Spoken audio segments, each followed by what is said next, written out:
Corporate Council on Africa, which has focused on, in the past 25 years in promoting trade and investment between the US and countries in Africa. I have a distinguished set of panelists next to me, experts in their different areas. They will provide the legal perspective, they'll provide the finance perspective, and they'll also provide a trade perspective. So what we're going to do in this way. We'll kick off with introductions, and then they'll get some questions from me. And they'll also get some questions from the audience. So I will ask that as our panelists speak, if you have any questions, please hand them over to the ushers so that we can try to do this, considering the fact that we're short a bit on time. So as you know, one thing we realized in the Corporate Council of Africa is that the movement of goods and services across different borders can't happen without finance. So we're here to explore, one, what does financing intra-Africa trade mean? There are different definitions. Is it LC? Is it a letter of credit? Is it an export grant? What does it really mean? So I'm going to kick off by asking our panelists to just give about a 3 or 4 minute introduction about who they are, the institution, and what they feel about the topic, and what is the current state of financing inter-African trade. We're here to talk about money now, financing. So I'd like to kick off with asking Ms. Kemi from the World Trade Center to kick off with about a 3 or 4 minutes introduction. Thank you. Good morning. My name is Kemi Aroson. I work for the World Trade Center in Miami. I'm the director for the Africa Trade Expansion Program. And the World Trade Center is different from the World Trade Organization. The World Trade Organization is based in Geneva. It's an international trade regulator. They operate at the policy level. But the World Trade Center is a member of the World Trade Centers Association with the global headquarters in New York. So we promote trade, we facilitate trade. At the World Trade Center Miami, we promote two-way trade between the Western Hemisphere and other global markets. And the Western Hemisphere covers North America, South America, and the Caribbean market. We facilitate market integration, we create market access, and we advocate for free trade. Talking about the continental free trade area that is being discussed, there is an important thing that needs to be understood by everyone, and that is the fact that this free trade area in itself does not guarantee anything. It's only a market access instrument.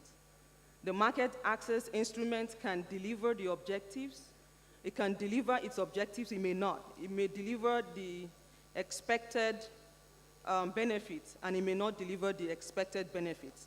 It depends on our ability to quickly address some fundamentals. And some of these fundamentals include what we are going to be discussing at this session, which is financing bridging the finance gap to ensure that trade goes smoothly. The other part of it is ensuring that we create programs that can actually connect buyers and sellers together. Ensuring that we actually have programs that we can use to facilitate trade, so that we can bring importers and exporters together. We can't talk about trade financing when there is no trade. So we have to establish the trade network. The trade transaction has to be established. So we have to get those fundamentals right, and we need to build on that for us to be able to take advantage of this great opportunity. I was reading an article a few weeks ago that talked about the countries that are already prepared, that have prepared themselves to take advantage of this. Obviously, Nigeria is not on that list, but I wasn't surprised to find South Africa on that list of countries that are prepared or for an opportunity like this, because in my office, I spend about 80% of my time attending to South African businesses because they are aggressively pushing to get into the Americas market, not just the US market, but South America's market and the Caribbean market. They have the products, they have strong export readiness process for their products. And also, I wasn't surprised to find Morocco on the list when a few months ago it was reported that Morocco was making effort to join ECOWAS. And a lot of people ask questions about what is Morocco doing all the way from North Africa? What is Morocco doing in ECOWAS? It's a strategy. That's the only country that has a free trade agreement with the United States. So that is their own strategy. The question is, what is Nigeria's strategy? What strategy do we have to take advantage of this regional expansion that we are, pursuing, or that is being discussed at this time? I said. So we'll get into more of the details. We're just warming up. So, Mr. Hope Yongo, you're with Nexen Bank. You want to be the biggest export development bank in Africa. Tell us more. First off, thank you for the invitation, and I extend the apologies of the MD. He's currently having a meeting with the regulators. But the Nigerian Export-Import Bank was established by an act of the Parliament with a mandate to finance trade through non-funding transactions by way of guarantees, insurance, and funded transactions by way of providing financing both in local and foreign currency. What do we do to become, to finance intra-regional trade? First and foremost, we have to be mindful of the fact that the export of Nigeria intra-regionally largely is manufactured exports. And if you look at it, it has muted in about 15% of the total non-oil export. But in trying to do that, and with our mandate to become the leading export development bank in Africa, I think it's informed by the fact that Nigeria is the largest economy, and traditionally, we should be the largest export development bank in Africa. So that is our vision, and in doing that, we know that to achieve that, we have to promote intra-regional trade. And in promoting intra-regional trade, I think we have to appreciate the fact that there are some issues impacting intra-regional trade. And one of these fundamental issues is the issues of payment terms. What are the payment systems within the intra-regional trade? If you look at it now, based on the Basel Convention that have brought in some unintended consequences with regard to financing trade, and generally with regards to issues of funding from, because of these anti-money laundering act, you find that those payments, issues of traditional forms of payment by way letters of credit and documentary credit collection is a challenge in Africa. Because like in Nigeria, by regulation, you can only export by letters of credit and documentary credit. But if you look at it, most of the trade in Africa is done largely informally. And secondly, you find that most of the trade, some of the trade also is done on open account basis. And when you do open account trade, how do you finance it if the regulations is now saying, no, you can only do letters of credit or documentary collection? And I think this calls for innovation in trying to see how we can do that. And I think in doing that, to broaden the scope of us really achieving that mandate of becoming the leading is to promote factoring as a way of financing trade based on open account transaction. And I think with that, since we are here, and I think we are talking to the National Assembly with the Central Bank of Nigeria under the CBN FSS 2020, a draft bill is there for the draft factoring bill, and I think very soon you will see the announcement for public hearing. And let me use this opportunity to invite all to participate in the public hearing. Because if we push and enact that factoring bill, I think we can triple our current export trade. Because if you look at it from now, Over 80% of the trade in the world is done on open account basis. So letters of credit contribute less than 15%. So it's an opportunity for us to do it. So by way of just to let you know, that's what we are trying to do. And with that, with your support, I think we can deepen and foster intra-regional trade. Thank you. Fantastic. So next we have Samali who is a director at Nexen Bank. Your goal is to be the trade finance bank for Africa. It says that one of your missions is to have consistent expansion. Tell us more. Thank you for that kind introduction. So I'm the head of legal at Nexen Bank. We have been around for 25 years. We're a development finance institution. We have 46 African member states as members, and our headquarters are in Egypt, which is where I'm based. Now, our sole purpose, as has been mentioned, is to facilitate, expand, and grow intra-Africa trade and trade between Africa and the rest of the world. And in answering that question, one thing I want to say is that the reason this bank actually was established, which actually under the auspices of the African Development Bank, was that African leaders in 1993 were frustrated by the lack of trade finance available for African companies. So they said, let's start an institution of our own. And so they did. And from an institution which only had 5 employees at that time, we now have a balance sheet of about 10 billion. So significant expansion in that sense.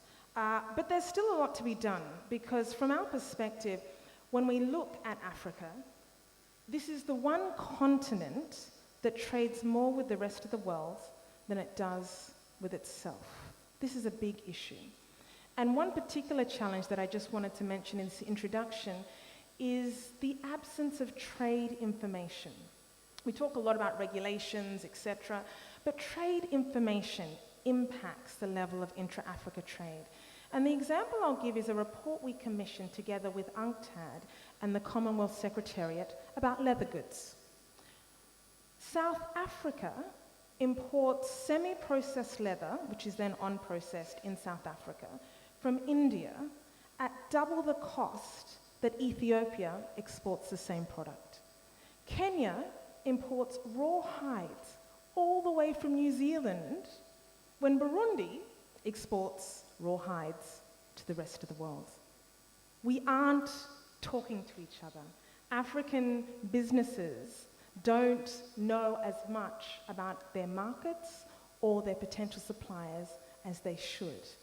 And one thing we're trying to do is address that. So in terms of what we are doing, we interpret our mandate quite broadly. We've recently established a trade information unit, which sits within the bank. Its sole job is to compile information like this and make it publicly available. Soon there'll be physical trade information centers around the continent where people can go and get that information. Also, last but not least, I'm almost done, we are hosting an intra-Africa trade fair at the end of this year. It's the first of its kind. This trade fair will be held once every 2 years in a different African country. This year it's in Egypt. We expect 1,000 exhibitors, more than 70,000 visitors. And the sole purpose is to do what Kemi mentioned. How do you bring buyers and sellers together? This is it. And there's a pamphlet that has been given to the organizers. If you do want them, please let them know or ask me, because this is a great opportunity. If you're an in-house counsel for a company, encourage them to exhibit. If you are in private practice, attend as a participant. There'll be a conference alongside, which is a great opportunity for business development. I'll leave it there. Thank you. Well said. So, Ms. Damilola, you work for a great law firm. You worked in Nigeria and also in the US. So tell us more about this topic, what it means to you as a means of introduction. Okay, good afternoon, everybody. I am Damilola Adetunji. I'm a partner with the law firm Ojujiri and Adefulu. I must apologize. It's very tough talking into this because I'm looking here, I'm looking there. So I know I'm supposed to make eye contact, but please forgive me if I don't because I need to concentrate on speaking into the mic. I work with a law firm, of course, Ojujiri and Adefulu. We've been working with, I do finance, capital markets, corporate, and I've done quite a bit of work in trade in the last maybe decade or so. What is trade? Trade is the bedrock of economics, is the bedrock of any economy. Intra-Africa trade, well, next thing, it's trade between African countries. Now, in preparing for this session, we're doing some research in the office, and we found that there is so much more trade between, as someone has, I think Somali mentioned it, there's more trade between African countries and non-African countries than they do with each other. There's very little of that. So hearing about the CFTA for us was enlightening, and it was a good idea because we need to liberalize markets, we need to do more with each other, and so that is one step, a good thing.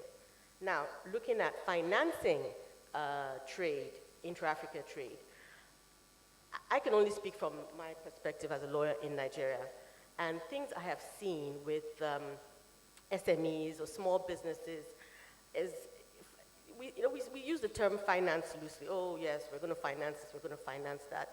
But when it comes to the nitty-gritty, having worked with lenders and also with some borrowers, you find that there's a need for a lot of education.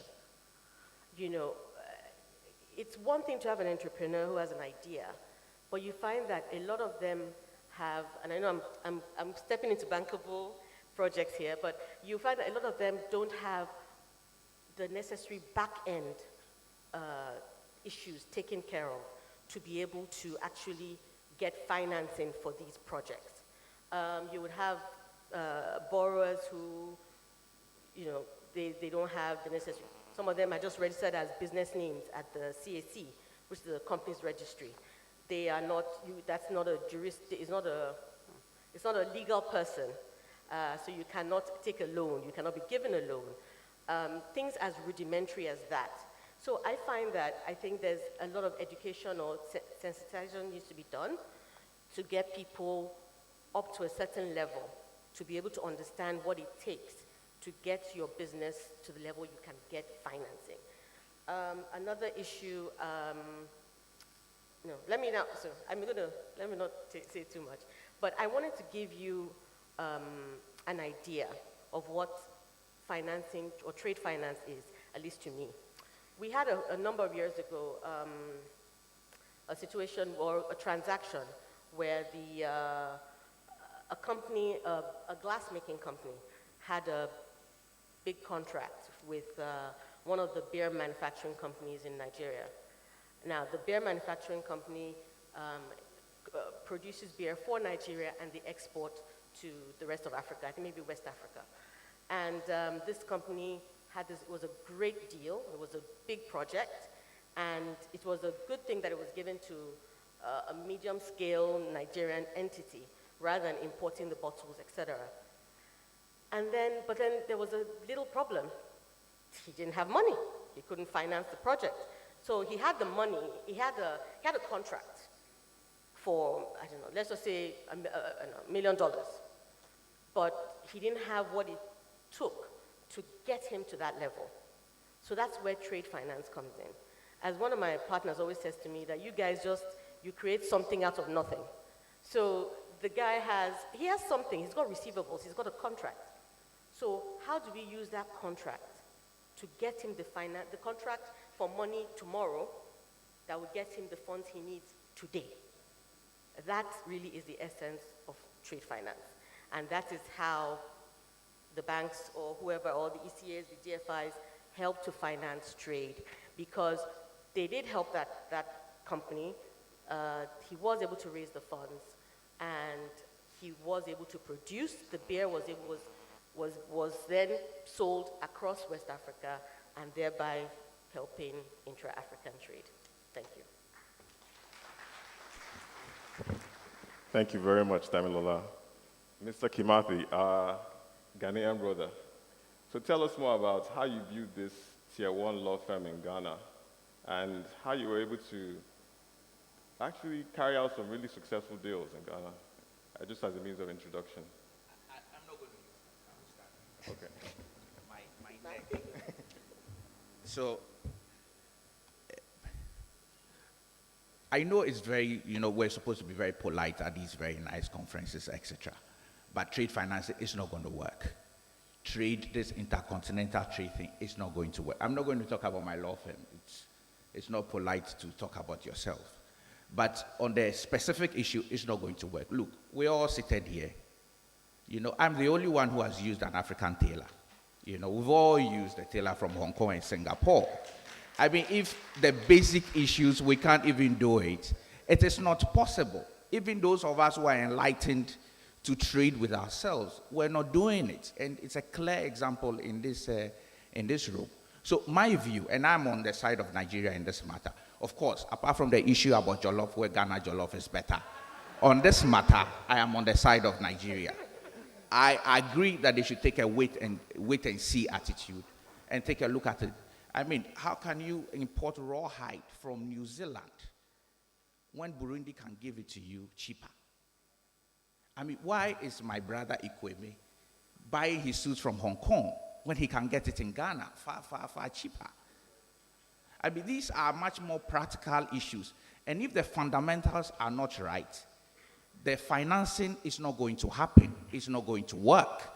And I'm going to say it as it is. It's not going to work. So we can have this nice conference and say about trade, etc. But we have to start being practical about ourselves. And secondly, we all know that many of the countries in Africa have been colonized by China. So Burundi is going to send me rawhide, but I know that it's coming from China. So it's not going to work. And that is how I would start my introduction. Thank you very much.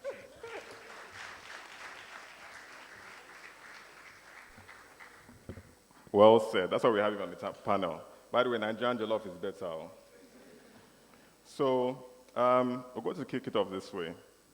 Somali, AfriExim is talking about they want to wrap up trade across African countries by 250 billion by 2021. You have signed agreements with the Islamic Development Bank, you've signed agreements with the Export Credit Insurance of South Africa to the tune of $1 billion plus. And I know that Ambassador Osakuya and his great team have worked on the CFTA, and other African countries, but is signing an agreement enough to help expand finance across Africa? Thank you for that question. No, signing the Continental Free Trade Agreement is not enough. And as my colleague Kimathi said, if it's just the agreement, nothing will really happen. That agreement is a facilitator, but it's an important facilitator. It is needed. But we also need to think around what else makes these things work. And one particular deficit that we've identified is infrastructure. So we're talking about a pan-African free trade area. If I can give you the example of Uganda. Uganda is a landlocked country. It has been part of the East African Community and COMESA, which covers southern and eastern Africa, for decades. Yet, its contribution to COMESA trade has been declining over the years. It signed the agreements, but it's in decline. Why is it in decline? Poor physical infrastructure, deteriorating roads, lack of railways, lack of roads between its neighbors. Our transport infrastructure is largely historical in the sense that it was based on colonial needs, i.e. get the raw materials for the interior and take it to the coast. So a country like Uganda has 5 neighbors and only has a railway with one, Kenya, to connect it to the coast. So when we're talking about how to make these projects, these agreements work, we need to think practically. These roads need to be built. These railways need to be built. And one thing we're doing as an institution in terms of interpreting our mandate to promote trade, intra-Africa trade, is we are actually helping to finance roads, but not just any road. It has to be a road that connects one African country with another African country. So it's things like that where these agreements are needed, but we also need to think about outside the box in terms of practically what is holding us back and trying to find innovative solutions to deal with those challenges.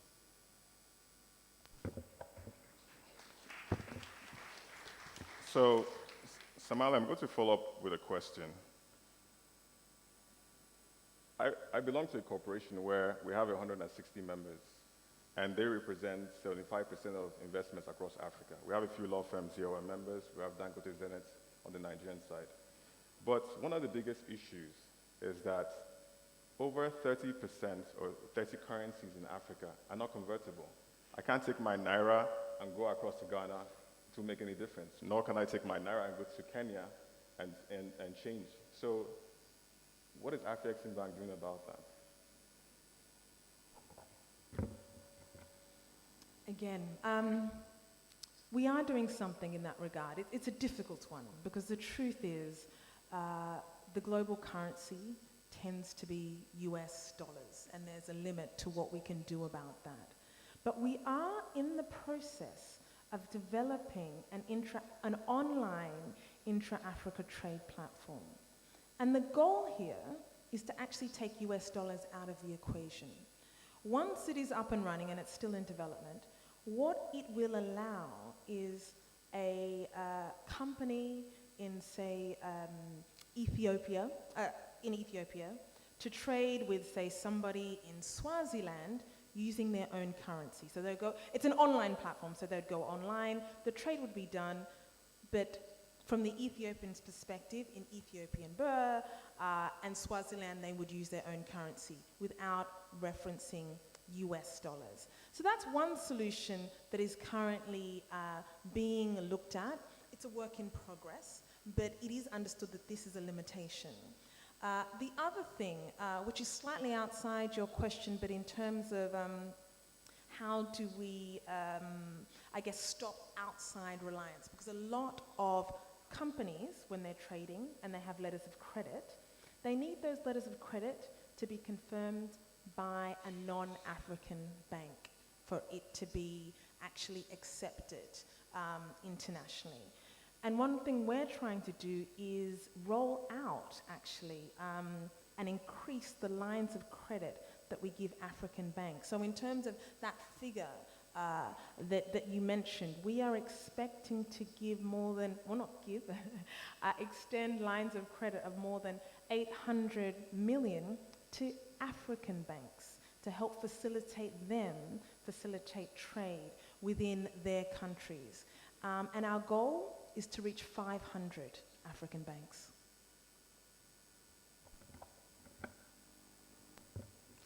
Thank you, Somali. So, Mr. Hope Yongo, Nexen Bank. So let me ask you a difficult question. There's a school of thought that Nexen Bank is not doing much. Is that true? Well, I will respect people's opinions, but let me just give you, first and foremost, let me distinguish between Nexen and commercial banks. We don't compete with commercial banks, we rather complement what commercial banks do. And because we are a development finance institution, our role largely are developmental. That means, let me just give you an example so that you appreciate.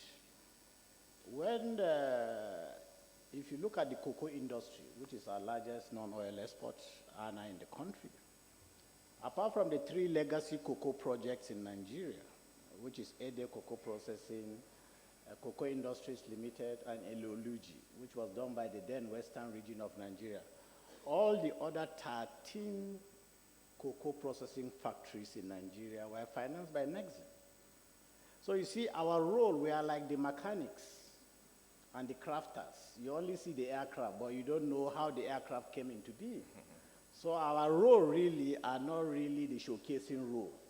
They are really the hands on the plow, things that you don't see.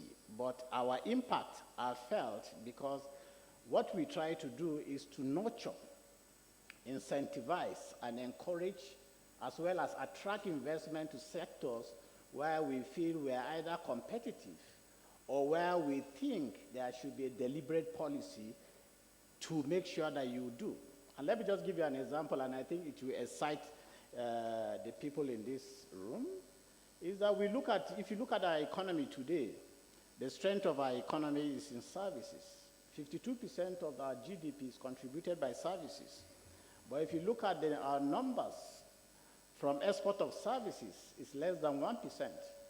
So why are we not operating on our strength? Because when you say 52% of your GDP is contributed by services, that means that the strength of your economy is in services. So now we are looking at it, how do we incentivize, attract, and facilitate investment in export of services? And one of those services we are thinking of promoting is export of promotional services. That means that lawyers can go offshore against our instrument to practice, to trade. And these are some of the things we are doing. And we also look at it from the context of even from our creative economy. How do we do it? But these are things, because of their developmental in nature, you don't see to look at it. And let me also close by one example. It's left for you, it's a judgment call, so everybody can be an umpire here. When we were trying to develop our blue economy, that is our maritime economy, one of the things that we did was to say that our coastal lines, our exclusive economic zones, then were a den of pirates that are coming to fish in our waters. And Nexen Bank said, no, we should encourage industrial trawling and fishing. And we financed over 90% of the trawlers that operated on that were financed by Nexen. And that time we provided over $50 million. Just to let you know our impact. One of those companies, and I think some of you here must have known them, Atlantic Shrimpers and this. We financed them, I think, for 4 trawlers. Today, because I met the general manager, he said they have over 100 trawlers and they are not indebted. So you can see that we are catalytic in our intervention. And in doing that, you wouldn't know, but it is now that I asked him, come to Nexen, let's give you some money. He was even telling me, Hope, can you give us money at 2%? He's dictating terms to me. Meanwhile, that time I was giving him money 15 years ago, I was dictating terms to him. That's just to let you know how our intervention have played that developmental role to do it. And in closing, just to let you know, because our friend from Afrexim has raised the issue of infrastructure. One of the challenges of trade in intra-African trade are issues of non-tariff barriers and the issue of infrastructure gap. And we notice it. And if you look at it, because we have done what we call ECOWAS Trade Support Facility as a deliberate funding policy to make sure that people do intra-ECOWAS trade. But most of them have said, no, we don't want to do intra-ECOWAS trade. And in doing that, we noticed that because of the maritime infrastructure gap. And that is why currently we are promoting regional sea link project. Because the idea of the regional sea link project, you find that if you want to ship from Lagos to Teme Port in Ghana, that is under 24 hours voyage time, it now takes up to 6 weeks. Why? Because there is an issue of transshipment. They will take your cargo, take it to Netherlands, take it either to Liverpool, and then aggregate the cargo there, and then transship. And that is why logistic costs in West and Central Africa is the highest in the world. And why? Because of this maritime infrastructure gap. So with that, you won't know what we are doing, but I believe by the end of this quarter, third quarter, I think we'll begin the regional sea link. And when we start the regional sea link, that will be a game changer, especially with regard to intra-African trade. Thank you. That's a good point that you mentioned, which is around the infrastructure gap. Currently, Africa has about a yearly gap of $170 billion. So for the next 10 years, talking about over $170 trillion for around our infrastructure gap. Now, when you look at Africa's intra-Africa trade potential, it's about $400 billion. We're currently somewhere around 170 billion. And a lot of that has to do with knowledge, information. So it's a two-part question, but if you can answer it quickly. One, how do we close this knowledge gap? And two, how do law firms and institutions that are seated before us partner with institutions like yours to help drive our expansion efforts across Africa? Thank you. I think to bridge that knowledge gap, one is advocacy. And Nexen currently, what we're trying to do in that regard is to partner what we call with the Borderless Alliance people. The idea of the Borderless Alliance people is to meet shippers, tell them information with regard to protocols regarding trade, and also to give them information, and also to report infractions. Because the last panel that met, they said that there is an additional 7% margin on trading in Africa. And these are non-tariff barriers because there are some unreceipted payments from checkpoints along the way which are barriers to trade. And that's why sometimes, even Nigeria, if you look at it, over 90% of our trade is done with the Western world. Not why? Because of the issues of the non-tariff. So one of the things that we're trying to do, I think, is to promote advocacy. And in Nexen, we have also a trade information desk where we disseminate trade information and try to encourage people to go to the International Trade Center website that have a very good website that tells you about trade potentials, gives you the issue of the trade gaps that are there with other countries so that people will there. And then we also conduct what we call regional exporter enlightenment. And the idea is for capacity building and to make sure that people see the opportunity and really realize their potential with regards to those opportunities. And also, I think we partner a lot with Nexen Bank with the issue of joint advocacy, and they are also partnering with us on the issue of trying to facilitate the enactment of the factoring bill. So I think these are some of the things we are doing. Basically, it's about advocacy. So how do law firms support you? For the law firms now, how will you support us? I think you support us in a way that capacities are built around helping with trade issues, around helping with arbitration. And I think I will recommend and suggest that a lot of engagement, the lawyers have to have a lot of engagement, like with the Nigerian Shippers Council. I think in the Nigerian Shippers Council, you have the arbitration desk for trade. And I think with that, you need a lot of services of the lawyers that can help, not only in advising, but also in helping in the issue of arbitration with that regard. Fantastic. So, Kemi, you're seen as the trade expert. Let me correct something. I think my math was wrong. I said 170 trillion, actually $1.7 trillion over the next 10 years in terms of infrastructure gap. When you look at Nigeria and a lot of African countries in the global supply chain, we're less than 2%. So how would your institution or your role help firms like this expand,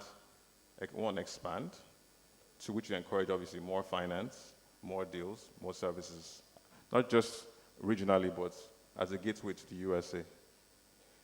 Okay, thank you for the question. My organization, World Trade Center Miami, designed a program. It's a new program called Africa Trade Expansion Program, which I manage. And that program was designed to address some factors limiting African exports into the Americas market. Particularly, we considered poor performance under the AGOA framework. We looked at a declining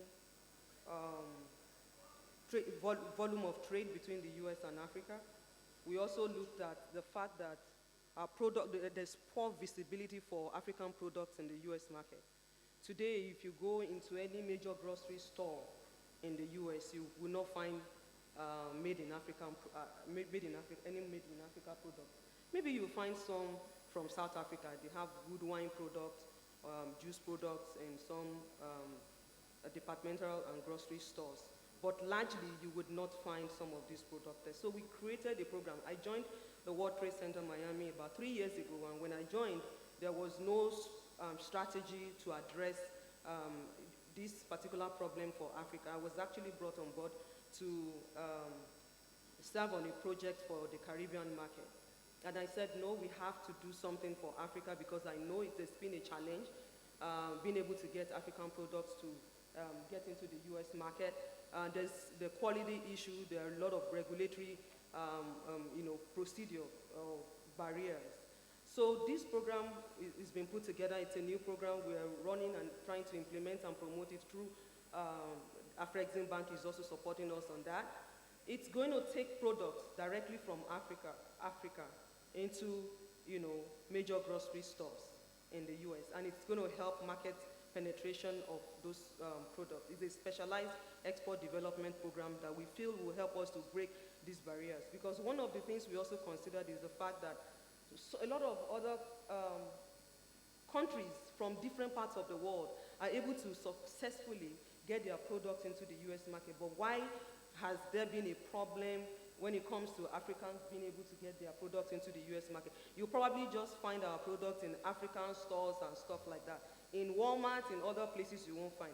If you find some textile products that you will find made in Ethiopia and all that are jeans products or textile products that are made by foreigners that are located in those countries. So we've put this together. But when I was designing this, actually, I didn't get much support, local support, even though I'm a Nigerian and I tried to engage. But I got some input from East Africa because they are also doing very well. The EAC is doing very well in terms of their aggression to be able to expand and integrate globally. So our initial focus was to put this program to be based on food and beverage products. But we got an input from them to include other lines, which is the textile and also arts and crafts. Now, we didn't consider service at all. This is where I will address your question about how can we support lawyers or legal firms to be able to expand their services abroad. So when this program was being designed, we did not consider the service industry because we do not know if it's going to work. Like I said, there was no strategy for Africa. So I was actually challenged that this is not going to work in Africa. And I said it's going to work. So this is a platform that we're using to see how it is received and how we're able to implement it. And this is if there's enough interest from the service sector, we could design something that would help to be able to integrate the service industry that we have here with what we're doing outside in terms of being able to connect with other sectors, the service sectors abroad.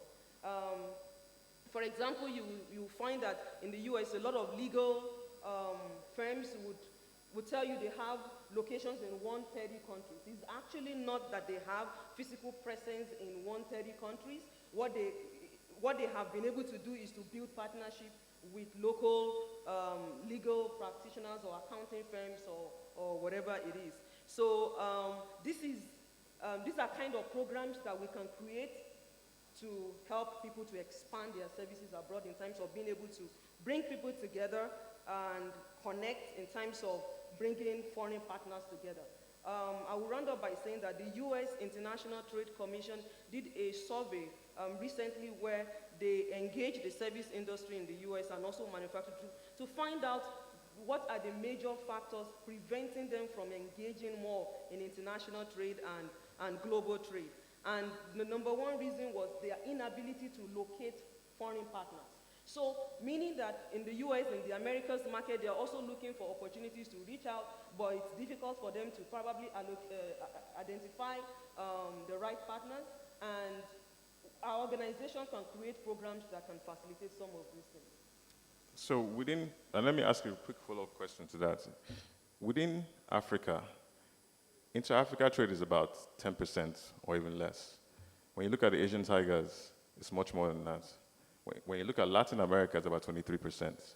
So real quickly, what strategies can we take from Asia, Latin America that we can adopt here that will help speed, expand intra-Africa trade? First of all, the Latin America market has a lot of similarities with the African business environment in terms of the level of diversity, in terms of the economy, in terms of the challenges they face being a developing region as well. Their regional trade is around 23%. It's actually not the best in the world. The EU is over 60%, and because that's a fully integrated market. But Latin America has a very unique geographical advantage, and that's the proximity to a developed North America market, which is the US and Canada. So they have been able to leverage on that to access very good trade finance programs and sophisticated financial instruments. Here we're still dealing with a lot of traditional trade finance instruments like letters of credit and other. They have been able to evolve and advance beyond those levels because they have a structure that they're leveraging on. From the US market, they're able to leverage the data, they're able to leverage on information to improve trade within their own region in Latin America, Central America, and South America. So what can we learn from that? One key thing is market integration is very important, both regional and global market integration, and we have to do both concurrently in Africa. We don't have the luxury of time to focus on just intra-African trade or regional trade and abandon the global market integration. If you're running late to your destination, you have to increase your speed to be able to, and you have to overtake a lot of people ahead of you. So what we have to do is to do both simultaneously in terms of pursuing market integration at the regional level and also at the global level. This can be done by creating programs, not just services. There's a difference between offering services and creating programs that would actually fix a challenge or that will fix a problem. So there are programs that can be put together to really address some of these things. And that fundamental program has to also include how we can get, by the time this arrangement is signed or we engage in this free trade area, we have to find out how we can get our SMEs to find buyers in Ghana, to find buyers for their products in Cameroon, in other places. It is not so complicated to do. At the same time, it's not very easy to do. So in that regard, we have to create an avenue, a platform for that. The private sector has a lot to do in terms of the trade information that the Nexen Bank has talked about. Trade information is key because we need trade information to be able to bring buyers and sellers together. And one last thing that I would like to say, that right now, most of our exports are based on just exporting commodities. Under this new free trade area that we're trying to put together for Africa, that's not going to work. We're in the same region. If we base our exports on commodities alone, what we have, Ghana probably has. We have cashew, Ghana has cashew. We have cocoa, Ghana has cocoa. So what are you really exporting except we really develop, we add value to the product and we develop our manufacturing base. So these are some of the things we need to look at. Fantastic. So, in February this year, we hosted 7 African presidents in Addis Ababa. And this question is to Mr. Kimathi. So we hosted 7 African presidents, and we've had discussions with over the years, 42 African presidents, ministers of finance, energy, you name it. One of the things the question that we keep getting is a bankable project. We had this issue in 2016 when we hosted some federal ministers, and one of the questions when they said our investors is, well, these are not bankable projects. So you have closed a deal in Ghana for about $300 million. You have also closed another deal with the AFC, which is about $100 million also. So describe to us, I mean,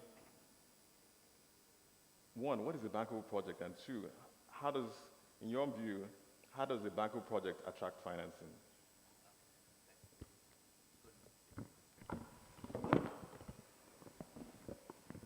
Thank you. So, bankable project is a big English. So essentially what you're asking is, what can I do so people can put their money in my business? Essentially, that's what you're asking. So first, sort of what country is the project coming from? It's an important part. So if you're dealing with what country and what project, so that's the first headline issue. If the country is Ghana, or it's one country where there's a lot of corruption, there's a lot of problem. I'm not saying Ghana has a lot of corruption. There's no corruption in Ghana. But if you want to do, for example, renewables in maybe Kigali, for example, that's probably going to be difficult. If you want to do mining in DRC, probably it would be important. So what country and what kind of project? So that's really sort of the first issue that people want to consider. And then who are the sponsors of the project? So there's this whole idea about anti-corruption, anti-bribery, integrity tests about people who get into the project. And so some of the projects I do, some of the transactions, I think the first assignment I get is do an integrity due diligence on these people who wants to do a $100 million project, and let's see who are the people behind it, and whether, I mean, you have to start that before we do. And this is because sort of Western countries, sort of the US, Canada, and the UK, they have this law which they call the anti-bribery, anti-corruption laws, and FCPA laws, we generally sort of extend to the people who are going to give us the big financing in the world. And so usually sort of, I think 50% of projects don't start just by going through the anti-corruption, anti-bribery test. 50% of the project would end there, and because of many reasons. Some of the big projects, there are government people involved. People want money before they can even sort of listen to you. So that's generally where the issue is. If you can pass those very initial tests, and then the question is what kind of project you want to put together. So if it's renewable, for example, then the question is about regulatory and whether or not, for example, if it is Ghana, you want to do a renewal project, they say they need a Ghanaian to be part of that. So sometimes it's a very difficult, difficult hurdle, because the Ghanaian who has money may not be interested in renewables, you know, especially if he can promote a Ghanaian musician to come into the Nigerian market. He's not going to put the money in renewables, you know. Or if he's going to find a way to make Ghana jollof nicer than Nigeria jollof, he's not going to put it into renewables. So that's the issue. What projects are you sort of interested in? And also sort of the financing. I mean, will the project make money? You know, this power project that we did, you know, the financing is almost up to 900 million now. You know, they put it on it, and it's been a project where it's taken a long time. So if you take 10 sort of years to finish a power project, and you have an electricity system in Ghana now where sort of, you know, people don't pay their debt, it's not efficient, etc., etc., then your financial model, the guy who puts his money is going to get his money in 50 years. And that's very difficult. And people would look at that project and say, power is sexy. Power has been sexy for the past 10 years in Africa. You know, everybody's doing power project, power lawyers, everybody's a power lawyer now, sort of holding big complimentary cards. But we know that it's very difficult and the financing is huge. And so the financing and so if you leave those hurdles, then whether or not, you know, when I put my money in, I would make money, you know. And how do I even sort of security? So how do I enforce some of these things that I put the money in, and then, you know, a few years ago in Ghana, people have given money to people, and then Parliament does not ratify whatever transaction it is, and then the Supreme Court says, and therefore we can't pay you the money, for example. And so there are issues about enforceability of agreements, enforceability of securities, and sometimes it's quite challenging. and those are the sort of the practical issues where you have. If these things don't work out, it's much, much more difficult to say that you have a bankable project. And so you need to go through the checklist and make sure that all these things are done. Of course, there are a lot more details, but I'm not sure it's necessary for. But on the broad headlines, I think that's generally what it is, yeah. Okay, great. We have about 15 minutes to go, so if you have any questions, I would recommend that you give them to the ushers. I don't know where the ushers are, but I think there are several that have questions in their hands, so if you can just pick it up and so we can take them, because we have about 15 minutes to go. I want to quickly ask you a question, just if you can answer it briefly. How do we get more banks, like maybe Sterling Bank, for example, and other financial institutions to work together to increase liquidity? So I know several members of the Corporate Council had issues with working in places like Ethiopia, Kenya, and other places. So what are your thoughts around that? I mean, most of the transactions, I have to admit, though, that most of the transactions I have done, I mean, it's syndicated. And so I've done transactions where there's been Nigerian bank, there's been a Ghanaian bank, there's been a bank from South Africa. And so I think there is sort of, because, you know, it's 100 million, people can't, I mean, you need 100 million to have a proper bank in Ghana, for example. And so if I'm looking for 100 million, that bank is not going to, it generally cannot do that kind of transaction. And so I think there's and then also greed, you know, part of the reason why people don't share is greed. You know, because of the fees that the banks would get, they generally don't want to sort of give one to Sterling Bank, for example, or give one to Eco Bank, or one to sort of Access Bank, or any of the banks or Zenith Bank, for example. But I think gradually there's a sense in which people have to share the spoils, so to speak. And so I've had increased transactions where people are saying it's 200 million, we would give some to Sterling Bank, we'll give some to Zenith Bank. And most of the transactions that we're doing now, we're seeing that. That happening done. But what should they do? I think sort of first platforms, you know, I mean, the security structures across Africa is important, you know, so if I know that if I give money and I'm the lead arranger in Ghana, for example, or I'm the security trustee in Ghana, for example, I can enforce part of the security structures across this country. That also would encourage banks to sort of try and share, cooperate and sort of syndicate deals together. So that's one. Secondly, sometimes just different banks have different platforms and different ways of doing things. And so I think there has to be a sense in which the way Ghanaian law firms now are cooperating with Nigerian law firms or many, many other things, there should be a sense in which many of the banks can have a way in which they can sort of speak more, understand each other more. I think that's generally what it is.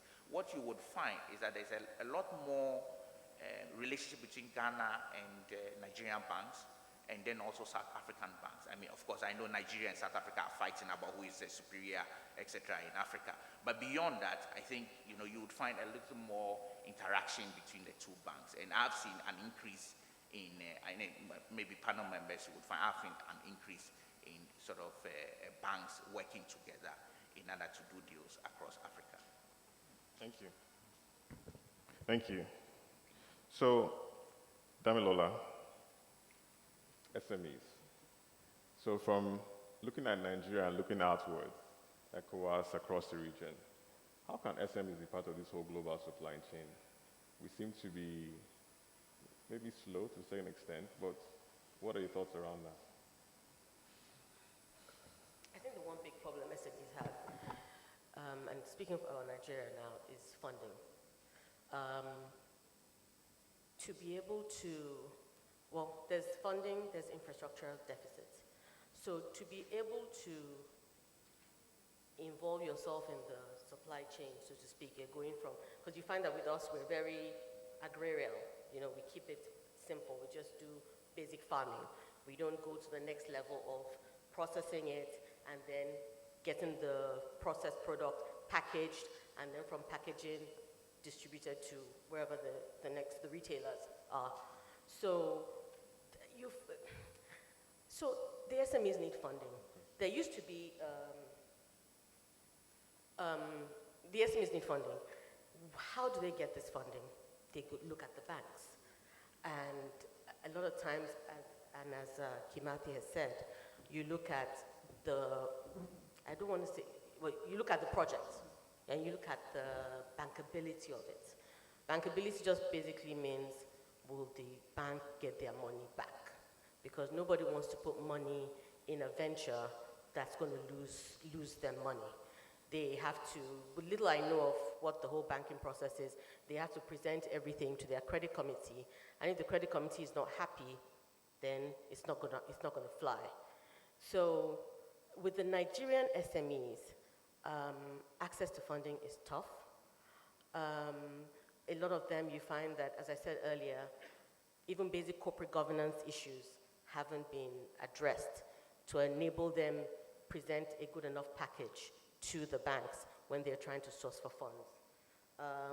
A lot of them also don't have a good understanding of what it takes to get the financing that you need. And even some of the, I don't want to say this, some of the banks as well, I find aren't very knowledgeable on some of the avenues that we can explore to get financing to these SMEs. The gentleman from Nexen Bank mentioned factoring. I know factoring is something that is a trade finance tool that has been touted for a long time. The Nexen Bank is sponsoring a law, I think, on factoring. They've been doing, this has been in the cards for about 4 years now or so. Nothing has really happened with that. Invoice discounting, there's a bit of that that gets done in Nigeria, but those are just really like the tip of the iceberg. We need to find we need to find people who are ready to believe, or banks who are ready to believe in these projects. You would find that a bank will happily provide funding to the blue chip, I don't want to mention any names here, but the blue chip companies who give you, who have a good rating. Now, if you look at your mom and pop or your basic Joe Schmo from the street who has a project and is looking for funding to be able to do this, maybe they have access to farmers, they want to create a processing plant that would then take us to the next level in the production chain. You find that they look at you and they say, oh, sorry, we don't have you're not a bankable, it's not a bankable project. Now, another thing that affects this is that we don't really have a good credit rating system. In most developed economies, you have, all they do is they check your credit rating and they use that in assessing if you qualify for the loan or not. Thankfully, the Nigerian government, there was last year passed a credit reporting act or law, and this was just done, I think, in 2017. So maybe with that, we may see improvements in collection of data, collection of information, and then being able to give people actual credit worthiness so that it would help give the banks comfort in providing funding to these SMEs. Another issue I think that the SMEs face is in the costing. Finance is expensive. The banks will give you money. I mean, you work hard as an SME to make the banks happy to give you the funding, but it's not free. You have the cost associated with the banks. You have the cost associated with the regulatory authorities, be it the CAC, stamp duties, etc. I think Nigeria has transactional costing in Nigeria is one of the highest. I want to say the world, but at least it's one of the highest. And although recently there was also the CAMA, which is the Companies and Allied Matters Act, was recently, I want to say, overhauled. And some of the things that were addressed, and CAC is addressing, is the issue of costing. Because if you have a project that's going to cost, is valued at 100 million, CAC fees is from between 1% and 2% of that. And usually these transactions are denominated in dollars. And so imagine $100 million, 1 or 2% of that, you're looking at over $1 million. And then by the time you convert that to Naira, I don't see any SMEs worth their salt that would be able to maintain that cost. Okay, I have to stop here now. Thank you.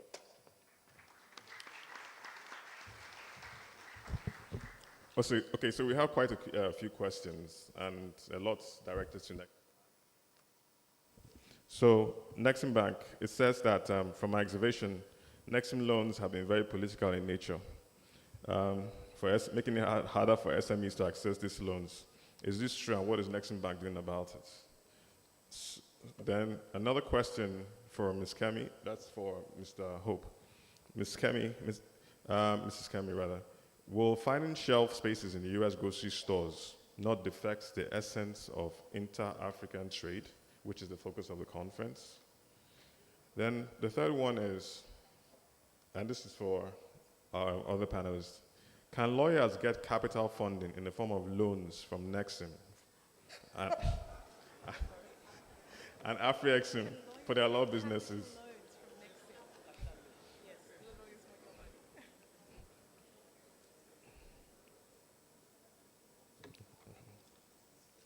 So it says that in most department stores in the UK, like Tesco, you find Nigerian produced goods, including drinks. Do you think the quality or lack of demand is the reason why you won't see Nigerian foods in a Walmart, where their UK subsidiary stores, where UK subsidiaries stock things like Malta Guinness? Then, next thing now. So how will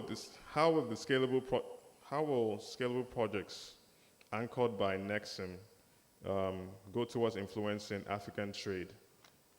And what opportunities are there for lawyers? I think you sort of answered a bit of that.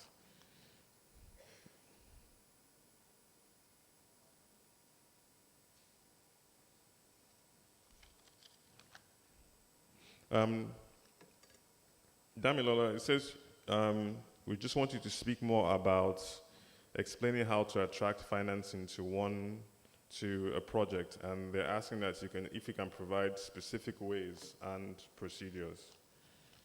And then we have, okay, they were asking if AfriExim and Nexen Bank offer grants towards trade. And then I think another one has to do with transactions across, for Mr. Kimati, if I can read the handwriting.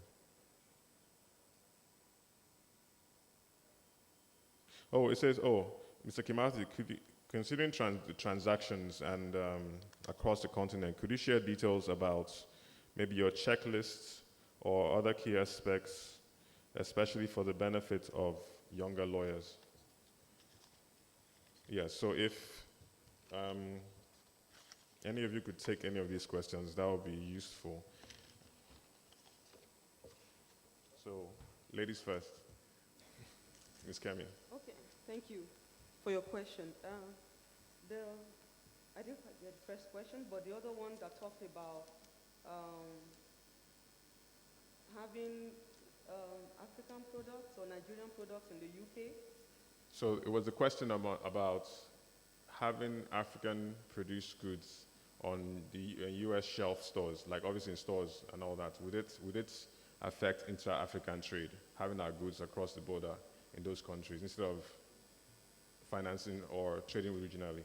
Okay, so thank you for the question and clarifying that. I talked about the fact that we have to focus on both market integration, both regionally and globally at the same time. We can't horse one for the other, and the other one cannot affect intra-African trade, or advancing or increasing intra-African trade has no way of affecting our trade with other parts of the world. What we need to do is capacity, building capacity to ensure that we're able to deliver, and also ensure that we're able to get our products to the standard that it's able to meet the regulatory requirements of wherever we're trying to export our products to.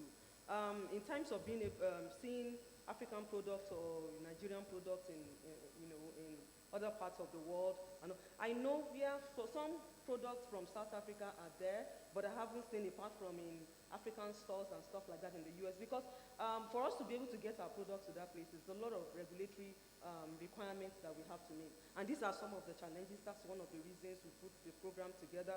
And essentially, that's the barrier that is going to break. And talking about both regional and the global integration aspect of it, we just have to ensure that we focus on addressing those issues concurrently. Mr. Hope. Thank you. The issue of Nexen loan political, well, let me just say it. We don't give credit to government. Our credit is essentially to the private sector. However, we give loans to whoever qualifies that meets the eligibility criteria, which is on the website. Should there be an applicant that is politically exposed, of course, it will be so noted that it's a politically exposed person, and if he qualifies, he gets the loan. So it's not considered by whether you are party A or party B or whatever. There is a laid-down criteria, you have to meet it. And if you are a politician, it is so noted in the credit process that you are politically exposed persons. And the issue of loans given to SMEs, whether we give loans to SME or what we are trying to do to SME, I think it's been discussed on this panel extensively about the challenges of SMEs. And one of the things that we have noticed is that most SMEs are not business ready. And that is, my friend from Ghana says about whether you are bankable or not bankable. You know, sometimes people come to look for money when they are not ready for the business.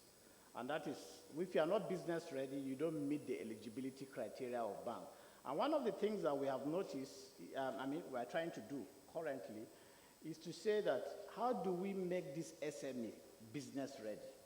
And in trying to do that, in one of our developmental initiatives with SMERA, Small and Medium Scale Development Agency, we are trying to promote the establishment of small SME rating agency. The idea of the rating agency is that it will give a rating to SMEs that will enhance their access to credit and enhance their credit worthiness. Because once you have that rating, just like banks are having ratings, so we are trying to promote that, and I think we have signed an MOU. We're already working with some of the rating agency, and very soon I think it will be established so that SME will have rating agency. And it will also not help in lending to them, but it will also help government to know the SME they should do business with, so that it will help them in doing that business. And then the issue of offering grants. We don't offer grants, we give loans. And then the issue of Nexen loans. How does Nexen loan influence intra-African, or how will Nexen loan influence intra-African trade? Let me give you a simple example. I gave you an example of cocoa. When we finance the cocoa industries, the cocoa factories in Nigeria, the capacity rose to over 200,000 processing ton capacity. That time Nigeria was producing about 150,000 tons. So we were importing a lot of cocoa from Ghana and Cote d'Ivoire to meet the processing capacity in Nigeria. So you see, doing that helps in bringing raw materials to do that. And whenever we finance, there are ways to which you can finance. We can finance that we influence the regional value chain, and we can finance that we also influence the global value chain. And in closing, let me also give you an example. There is a coal mine that approached us for finance, and it will interest the Ghanaian. Their second coal plant in Ghana is to be fired by the Nigerian coal. Unfortunately, the Nigerians cannot supply the coal because of the issue of logistic gap. Now the coal is being imported from Australia and America to fire the Ghanaian power plant. But that issue will be resolved very soon. And that's one of the developmental things we are doing, because we are promoting inland waterway operations. The rail lines are good, but they are too expensive to do. But when you do inland waterway operations, with $60 million, we want to do the regional sea link that would de-risk infrastructure gap. If you are to do the West African rail line, it is going to cost you $5 billion. So you can see the difference. So we are going to now have, and very soon we will announce it, there will be an inland waterway operation that will bring barges along our River Niger from Lokoja that will take the coal in 25,000 tons barges straight to Ghana.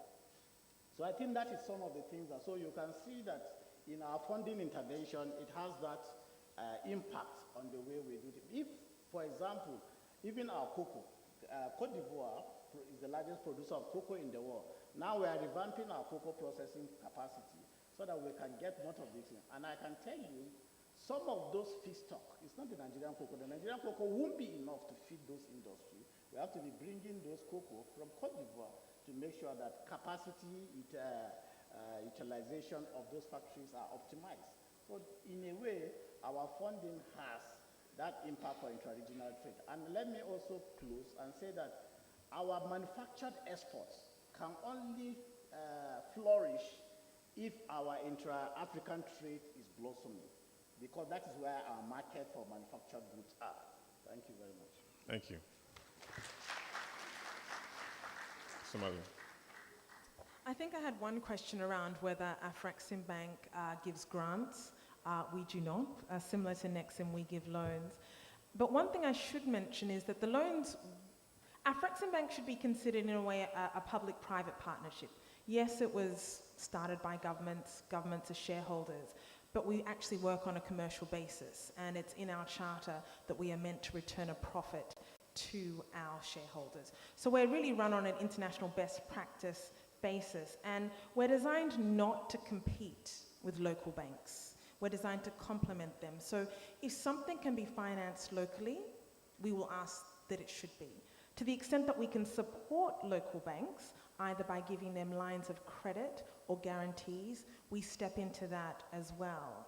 And on the note of banks, I just wanted to make one comment about bankability and SMEs, which I think is a very, very important topic. And it also relates to what lawyers can do. So in terms of bankability, one of the things I've noticed is that SMEs being small, even some of our larger clients who technically wouldn't be SMEs, corporate governance is an issue. Understanding the financing structure is an issue by the relevant client. And this is compounded by the fact that very often a lot of the borrowers that come to us aren't legally represented. So we will have our lawyers, but they will not. And so there ends up being a lot of education that we do as a lender to a borrower. And so one thing I would say that people in the audience can do is, in terms of business development, search out who these companies are and convince them that they need your help, because they do. Because then when they come to us, we either have to work extra hard to try and make the deal happen, or we have to turn them away because it's just not ready.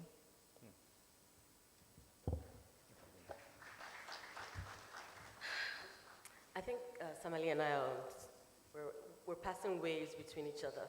Because my answer to my question was speak about how to attract financing to a project. And my point here was get a lawyer. That is the first step. Just get a lawyer. Because you find, as she said, a lot of the SMEs or a lot of borrowers are not educated enough about what they need to do to themselves to get themselves attractive enough to be attractive to a bank. You have corporate governance issues. You have mommy, daddy, son one, son two, uncle, all forming the whole management team, executive team. That cannot be. You cannot take that kind of company to a bank like Afrexim or to Nexem or to any bank, really, except maybe a microfinance bank. So you need to be educated, ensure that you get a lawyer. The lawyer should advise you to initially do due diligence on yourself. They will go in, check all your documents, check all your paperwork, advise you, provide you mitigants, and then once you've put all that in place, then you are better packaged, to my mind anyway, to then approach the banks for the funding that you need. Thank you.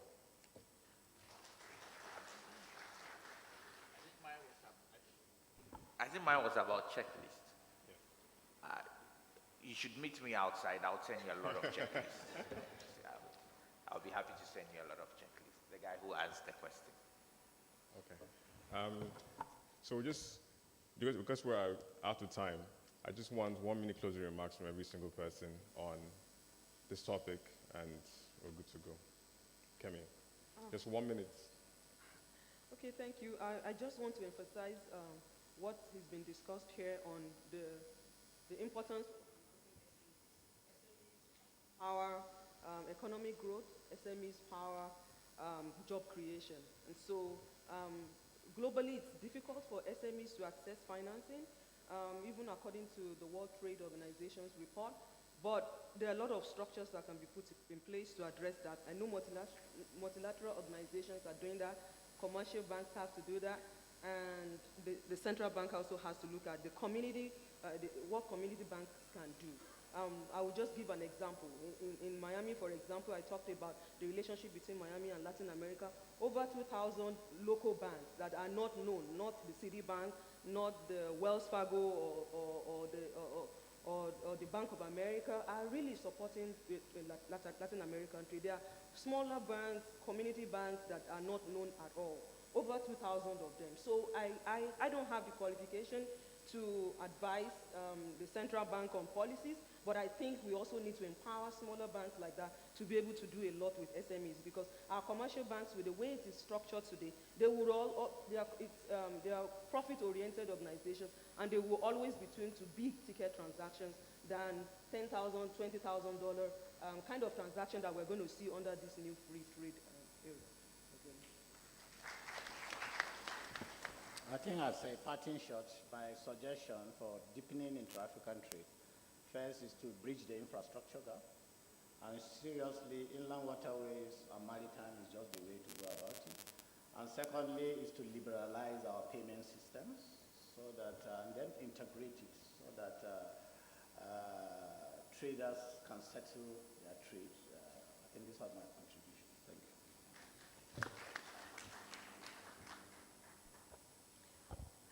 I think I'll leave on a more philosophical note, particularly in light of the global trade wars that are happening. When all's said and done, developing, promoting intra-Africa trade, it's a team effort. And often when it comes to the nitty-gritty, it can be tempting to think about my institution, my company, my country, all of which are very important. But I'd encourage us also to keep in mind a bigger ideal and to quote, well actually misquote, a very famous non-African who will remain nameless. I think we all need to work together to make Africa great again.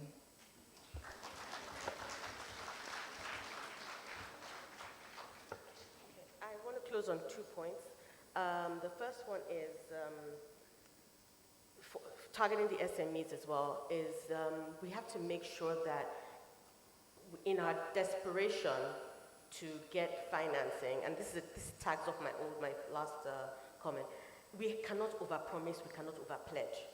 You have a situation a lot of times where you have borrowers who come to you and, oh, yes, there's an all-asset debenture, you know, but that one is fine, that's for this bank.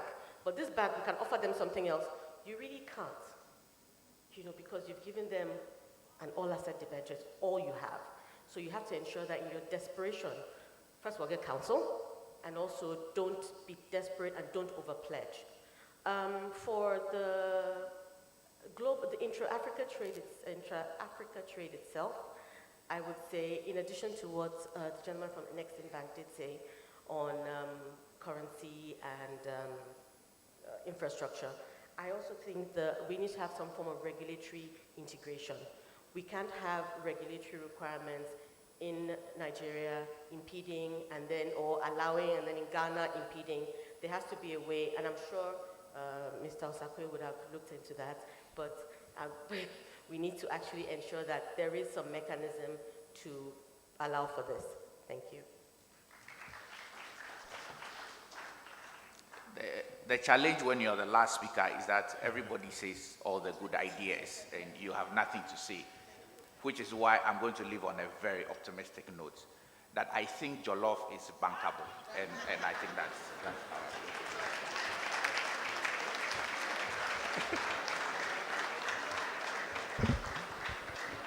Don't worry. I plan to take him to one joint this evening.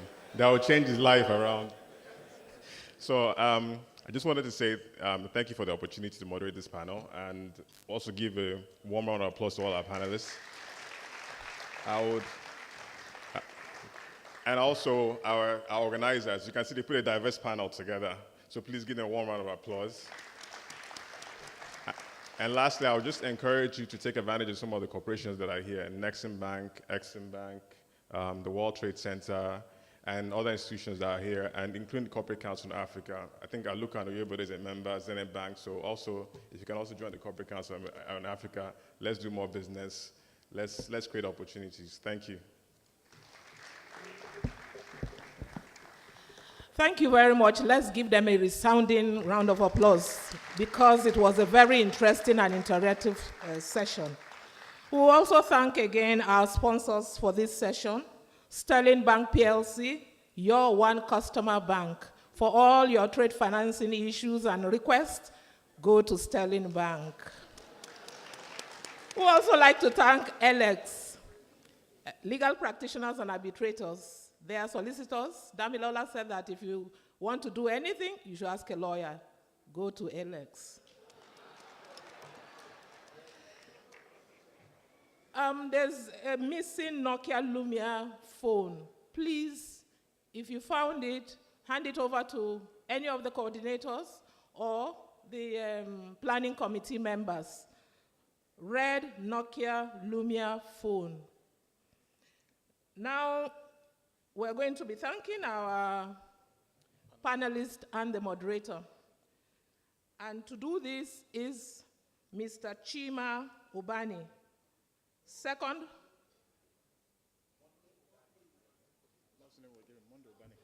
we were giving Chima.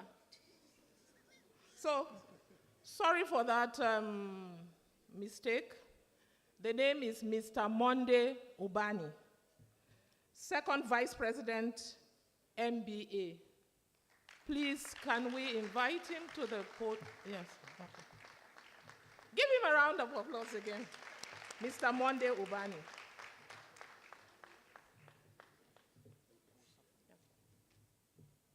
Where we starting from? I have the microphone. Sorry, just go forward. Yeah. Please come forward. Please. Mr. Kimati. Okay, Kimati. Thank you very much, Mr. Kimati.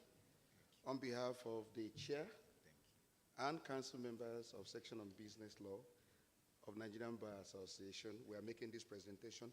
There is something we wanted to know specifically from you, how you struck those multi-million-dollar deals successfully. I know it's a trade secret, and you were humble enough not to reveal it, but I'm going to come for a private lesson. Thank you. Concerning that. So on behalf, I'm making this presentation. Thank you. Thank you. Bless you. Bless you. Bless you. Okay. Okay. Damilola was very fantastic on ways of financing African trade. I also come for another private lesson on that from you. Thank you very much for your intervention. God bless you. Okay. You stand this way. Yeah. Do you want to take a picture? Okay.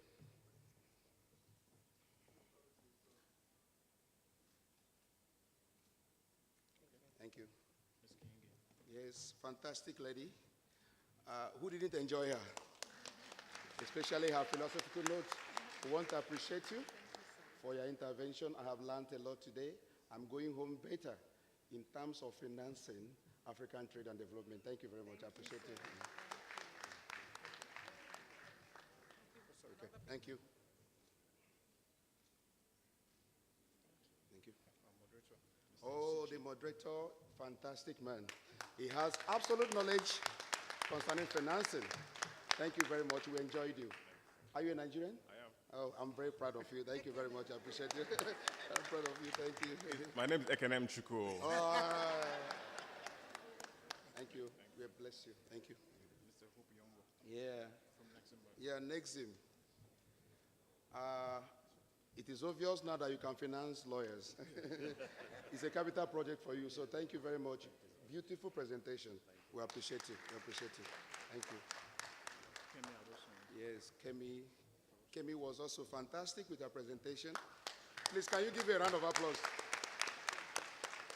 for your effort in making our product to be in the American market. We appreciate you. We're looking forward to see our yams and coconut in our American groceries. Thank you very much. I appreciate it. Thank you. So we take photos. Okay, group photos. I want to take group photos. Just move to okay. Please do. This is equipment attached to it.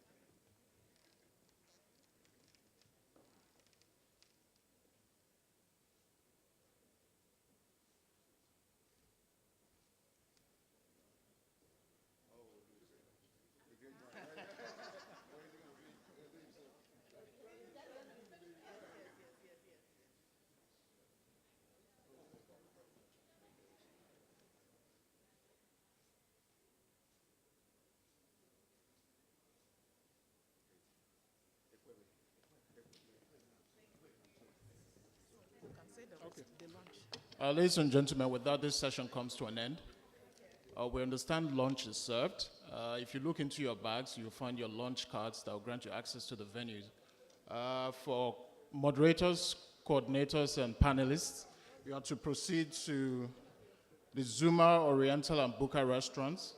And for delegates who cannot find their cards in their bags, proceed to the mezzanine directly upstairs. Enjoy your lunch.